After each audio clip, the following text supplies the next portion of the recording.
ఇంకోటి కానే కాదు.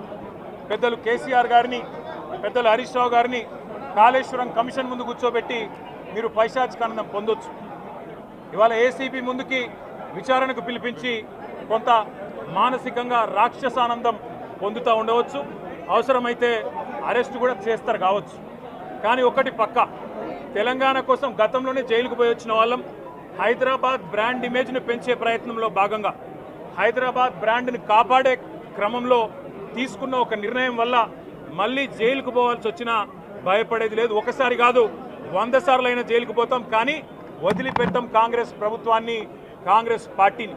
మీరిచ్చిన 420 హామీలు, మీరిచ్చిన దొంగ 6 గ్యారంటీలు, మీరిచ్చిన డిక్లరేషన్లు ఇవాళ మీరు లోకల్ బాడీ ఎన్నికలకు సిద్ధమవుతా ఉన్నారని చెప్పి వార్తలు వస్తూ ఉన్నాయి.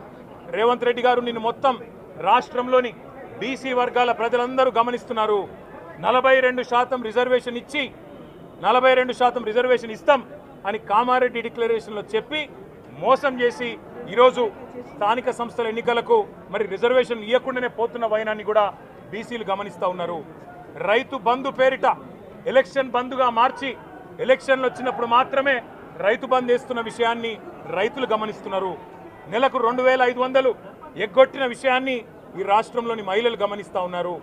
2 లక్షల ఉద్యోగాలని చెప్పి నువ్వు చేసిన మోసాన్ని ఈరోజు రాష్ట్రంలోని యువత గమనించింది. కాబట్టే నీ దగ్గర చెప్పుకోవడానికి సమాధానం లేదు, చెప్పుకునేందుకు ఏమీ లేదు.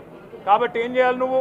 ఏదో ఒక డైవర్షన్ మీద, ఏదో ఒక రకంగా ఒక కమిషన్ అని, ఎంక్వైరీ అని, ఏదో జరిగిందని, ఇదిగో పులి అంటే అదిగో తోక అని, నువ్వేమో దున్నపోతు తినిందనగానే నీకు తయారుగా నీ జోడీదారు బీజేపీ రెడీగా ఉన్నాడు. నువ్వు దున్నపోతు తినిందనగానే వాడు దుడ్డని కట్టేయని వాడికి వస్తాడు. మీ ఇద్దరి దొంగ భాగోతం, మీ ఇద్దరి దొంగ నాటకాలు తెలంగాణ ప్రజలకు అర్థమైనాయి. మేము మాత్రం వాళ్ళ పెడితే గిడితే ఒక వ్యక్తినో 2 వ్యక్తులను జైల్లో పెడతాం, కానీ లక్షలాది మంది కేసీఆర్ సైనికులను